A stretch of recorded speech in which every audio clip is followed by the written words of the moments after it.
નવાપરા વિસ્તારમાં ₹500ની નજીવી હિસાબ બાબતે યુવક ઉપર 2 વ્યક્તિઓએ હુમલો કરતા સારવાર હેઠળ ખસેડાયો। નવાપરા વિસ્તારમાં રહેતા ફેઝલભાઈ અહેમદભાઈ સોલંકીને વસીમભાઈ સાથે હિસાબના ₹500 બાબતે બોલાચાલી થઈ હતી, જેની દાજ રાખી વસીમભાઈ અને રહીમભાઈએ છરી વડે અને મૂઢમાર મારી ફેઝલભાઈ સોલંકીને ઈજા પહોંચાડતા તેમને સારવારથી ખસેડવામાં આવ્યા હતા।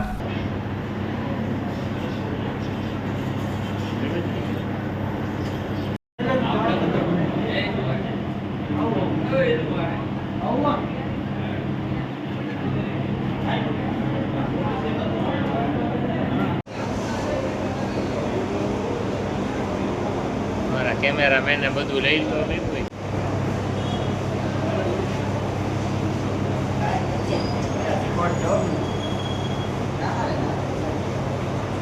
કોને છે?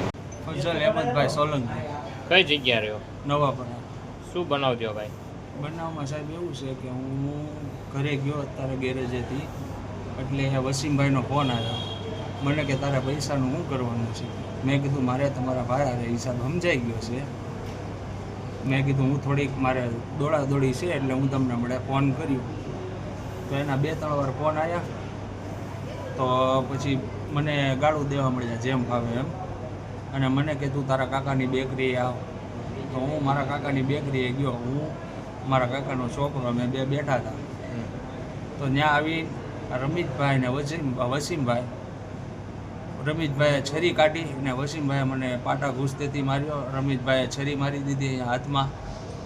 એ રીતનો બનાવ। મારવાનું કારણ પૈસા બાબતનું છે। કેટલા પૈસા હતા? ₹500। શેના લેવા આવ્યા હતા? એમાં એવું છે એની ગાડીઓના કામ કરવી છે અમે, તો અમુકના મારાય જમા હતા ને એનાય જમા હતા, તો એના વળી ગયા હતા અને અમુકના મારે હવે લેવાના નીકળતા હતા, અને 2 ભાઈઓ નશાની હાલતમાં હતા।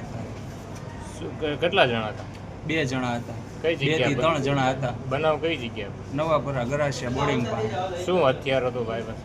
એ ભાઈ પાસે છરો હતો અને પાટા ઘૂસતીથી મને માર્યો। હું એકલો માણસ હતો અને મારી હારે મારો નાનો ભાઈ હતો એક, મારા કાકાનો છોકરો, એ છોડાવવા આવ્યો તો એને માર્યો।